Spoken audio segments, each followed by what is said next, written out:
নমস্কার বন্ধুরা, পিঙ্কি ভিলেজ কিচেনে আপনাদের সবাইকে স্বাগত জানিয়ে শুরু করছি আজকের রান্নার পর্ব।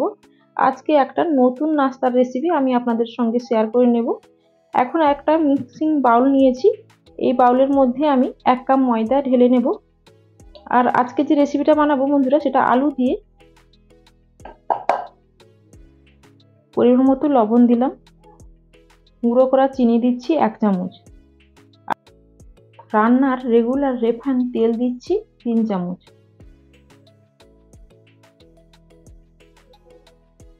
বন্ধুরা, আমি এখানে গুঁড়ো করা চিনি দিয়েছি, আপনারা চাইলে দানা চিনিও দিতে পারেন।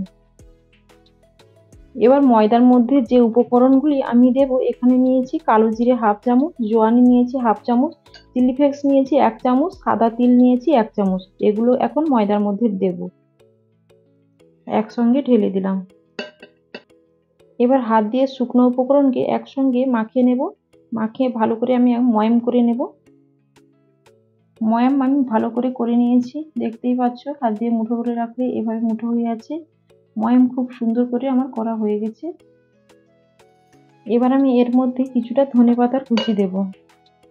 এটা বন্ধুরা দেখতে যতটা সুন্দর লাগবে, খেতে কিন্তু তার থেকে বেশি ভালো লাগবে। এবার হাত দিয়ে আবার মাখিয়ে নিচ্ছি।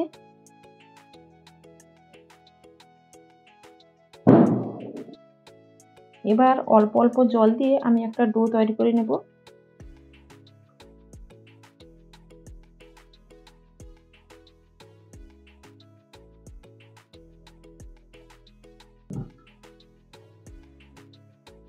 দেখো, এভাবে আমি ডোটা তৈরি করে নিয়েছি।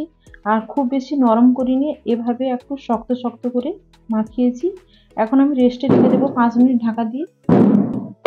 এবার দেখো, এখানে আমি 2টি সেদ্ধ আলু নিয়েছি, আর আলুটাকে এই গ্রেটার দিয়ে আমি গ্রেট করে নেবো। এখন তোমরা চাইলে হাত দিয়েও ভেঙে ভেঙে নিতে পারো। আলু এখন আমি সবগুলো এইভাবে গ্রেট করে নিয়েছি। এবার আমি এর মধ্যে দিয়ে দেবো কিছুটা পেঁয়াজ কুচি, 2-3টার মতো পেঁয়াজ কুচি করে নিয়েছি। এবার দেবো কাঁচা লঙ্কার কুচি, 3-4টার মতো কাঁচা লঙ্কা কুচি করে নিয়েছি। আপনারা যেভাবে ঝাল খাবেন সেইভাবে ঝালটা দিবেন। এবার এর মধ্যে দিয়ে দেবো ধনেপাতার কুচি। এবার দিয়ে দেবো 1/2 চামচ লাল লঙ্কার গুঁড়ো, 1/2 চামচ দিয়ে দিলাম জিরে গুঁড়ো। এবার 1 চামচ দিয়ে দিলাম কাসুরি মেথি পাতা। এবার 1 চামচ দিয়ে দিলাম চাট মশলা। যাদের কাছে চাট মশলা নেই তারা লেবুর রসও দিতে পারো। স্বাদ অনুযায়ী লবণ দিলাম। এবার হাত দিয়ে একসঙ্গে আমি এটাকে মাখিয়ে নেব।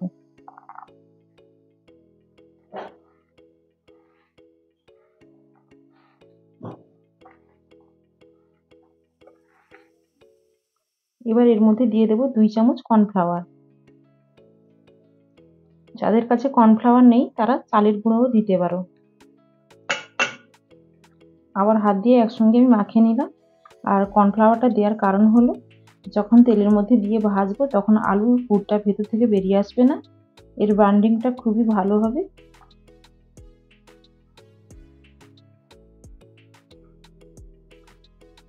দেখো, এইভাবে সুন্দর করে আমি মাখিয়ে নিয়েছি। এবার দেখো, আলুর পুরটা আমি এভাবে রেডি করে নিয়েছি। এবার এখান থেকে অল্প অল্প করে আমি আলুর পুরটা নেব, দিয়ে এবার হাতের মধ্যে আমি তেল মেখে নিয়েছি। আর এই হাতের তালুর মধ্যে দিয়ে আমি গোল গোল বলের মতো শেপ দিয়ে নেব।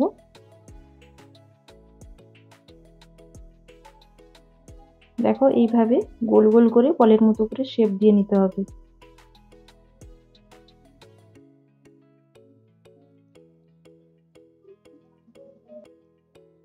এবার ঢাকাটা খুলে নিচ্ছি। আর যে ময়দার ডোটা আমি আরেকবার হাত দিয়ে ঠেসে নেব।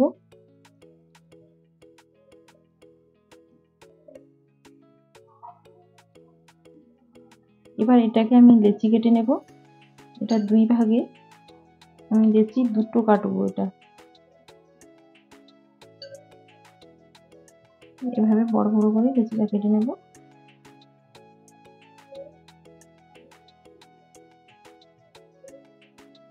এইভাবে আমি লেচিটা কেটে নিলাম।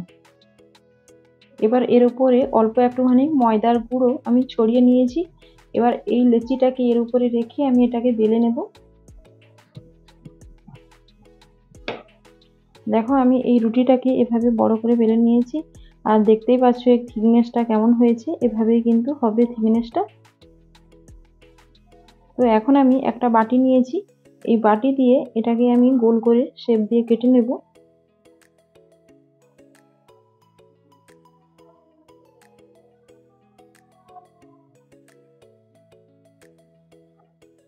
তোমরা চাইলে গ্লাস দিয়েও কেটে নিতে পারো।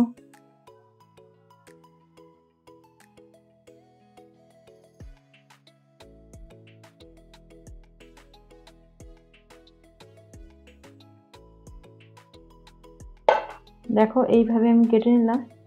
আর এটা কিন্তু বেলে নিলেও হতো, কিন্তু বেলে নিলে কি হবে যে কোথাও বাঁকা হয়ে যাবে, আবার কোথাও লম্বাটে হয়ে যাবে। তার জন্য এইভাবে আমি একটা বাটি দিয়ে সুন্দর করে গোল করে শেপ দিয়ে কেটে নিয়েছি। এবার এগুলোকে তুলে নিতে হবে।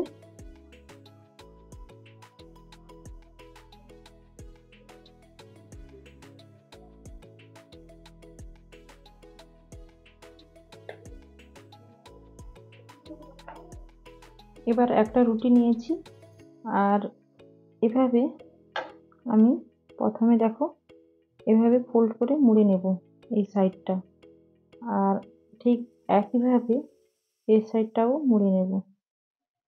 হালকা হাতে এভাবে মুড়ে নিতে হবে, দিয়ে হালকায় চিপে দিতে হবে।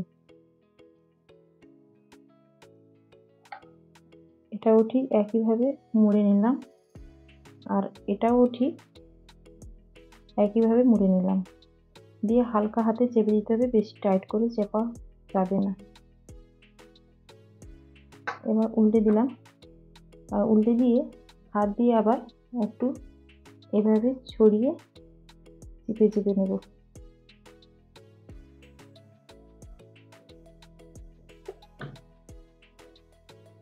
এবার এখান থেকে একটা আলুর পুর এর মধ্যে বসিয়ে দিলাম। এবার এখানে এই যে 4টা কোণ হয়েছে, এই কোণে আমি জল লাগিয়ে নেব প্রত্যেকটা কোণে। এবার এই কোণ থেকে এই কোণ পর্যন্ত মুড়ে নিতে হবে, এভাবে মুড়ে নিলাম। তারপরে আবার এই কোণ থেকে এই কোণ পর্যন্ত মুড়ে নিতে হবে। দেখো যেভাবে মুড়ে নিলাম, আর মুড়ে এটাকে এভাবে করে নিতে হবে, এভাবে চিপে চিপে এভাবে করে নিতে হবে। এবার এবার তোমাদেরকে ডিজাইনটা দেখাবো। ডিজাইনটা কিভাবে হবে দেখো, আমি যেভাবে করে নিচ্ছি তোমরা যদি প্রত্যেকটা স্টেপ ফলো করো বুঝতে পারবে। এভাবে এভাবে যেগুলো আমি আগে থেকে যে মুড়ে রেখেছিলাম সেগুলো এভাবে ছাড়িয়ে এভাবে চিপে নিতে হবে। ঠিক একইভাবে এটাও আমি ছাড়িয়ে নেব।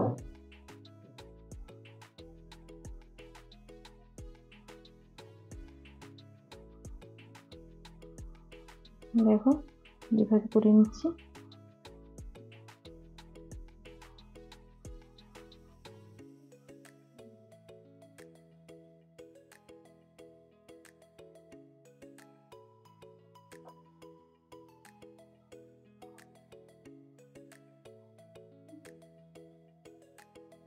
দেখো এটা কিন্তু সুন্দর একটা ফুলের মতন কিন্তু ডিজাইনটা হয়ে গেল।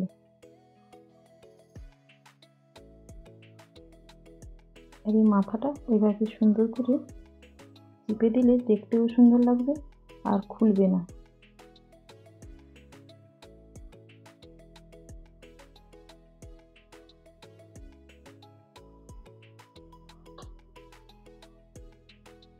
দেখো খুব সুন্দর একটা ডিজাইন কিন্তু হয়ে গেল, দেখতে পাচ্ছ।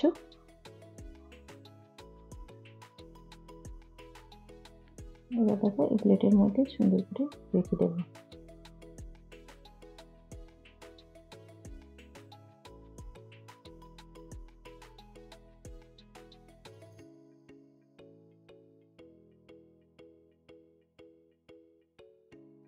দেখো কতটা সুন্দর লাগছে দেখতে। বন্ধুরা আমি এখন একইভাবে সবগুলো এভাবে নাস্তা তৈরি করে নেব।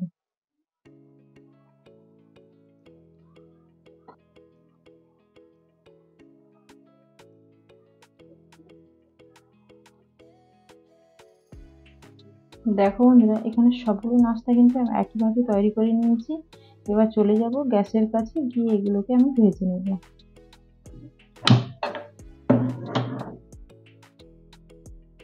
এবার কড়াইয়ের মধ্যে দিয়ে দেবো রান্নার জন্য রিফাইন তেল।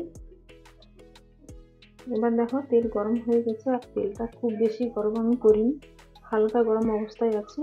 এখন এগুলোকে তেলের মধ্যে দিয়ে ভেজে নেব।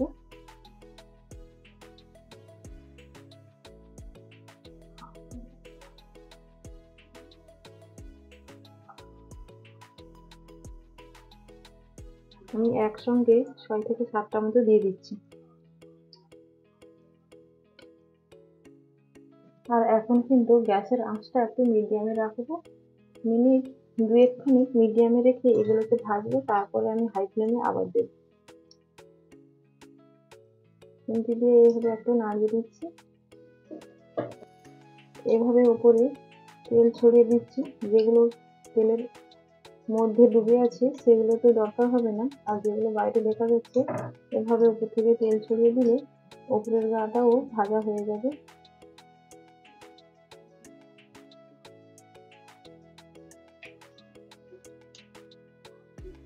বন্ধুরা, এগুলোকে ভাজার সময় কিন্তু এই যে পেছনের দিকটা এটা নিচের দিকে থাকবে, আর এই ডিজাইনটা উপরের দিকে থাকবে, আর ডিজাইনটা কিন্তু নিচের দিকে রাখা যাবে না, আর তাহলে ডিজাইনটা নষ্ট হয়ে যেতে পারে। এখন এক পিঠ ভাজা হয়ে গেছে, আমি উল্টে দিচ্ছি।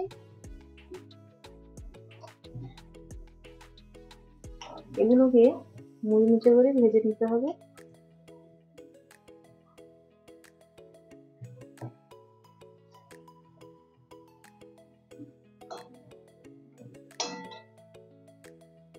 এবার আমি গ্যাসের ফ্লেমটাকে একটু হাইতে করে 30 থেকে 40 সেকেন্ড মতো আমি ভেজে নেব। আবার দেখো বন্ধুরা, এগুলোকে আমি উল্টে পাল্টে এইভাবে হালকা বাদামি কালার রং ধরিয়ে ভেজে নিয়েছি। দেখো দেখতে কতটা সুন্দর লাগছে।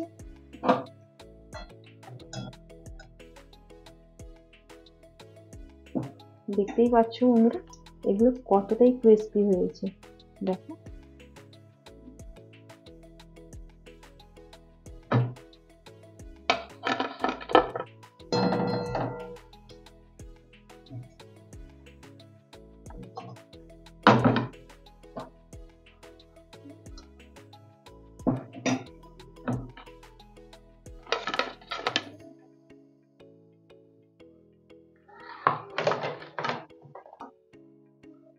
দেখো বন্ধুরা, আজকের যে নাস্তাগুলো কতটা লোভনীয় স্বাদে দেখতে হয়েছে, আর কতটাই সুন্দর লাগছে দেখতে। দেখো একদম কিন্তু ফুলের মতো ডিজাইন হয়ে গেছে।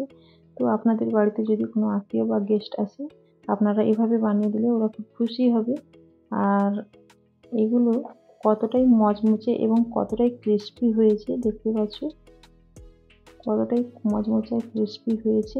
একটা ভেঙে দেখিয়ে দিচ্ছি, দেখো আওয়াজটা শুনে নিশ্চয়ই বুঝতে পারছো কেমন হয়েছে। ভেতরটা দেখো কতটা সুন্দর লাগছে দেখতে। আর বন্ধুরা, আজকের আমার এই রেসিপি যদি তোমাদের কাছে ভালো লাগে, তাহলে অবশ্যই আমার চ্যানেলটাকে সাবস্ক্রাইব করবে, আর কমেন্টে জানাবে রেসিপি তোমাদের কাছে কেমন লেগেছে। একটুও যদি ভালো লেগে থাকে একটা লাইক করবে। ভালো থাকবে, সুস্থ থাকবে। আগামী পর্বে আবার ফিরে আসবে এরকম অন্য নতুন রেসিপির সাথে। আর হ্যাঁ, এই রেসিপিগুলো তো তোমরা চাইলে এমনিও খেতে পারো, না হলে এখানে আমি একটু টমেটো চাটনি বানিয়ে নিয়েছিলাম, তো সেই চাটনি দিয়ে আজকে আমরা খাবো। তো তোমরা চাইলে সসের সঙ্গেও খেতে পারো, খুবই ভালো লাগবে। একবার এভাবে বাড়িতে বানিয়ে দেখো, খুব ভালো লাগবে খেতে।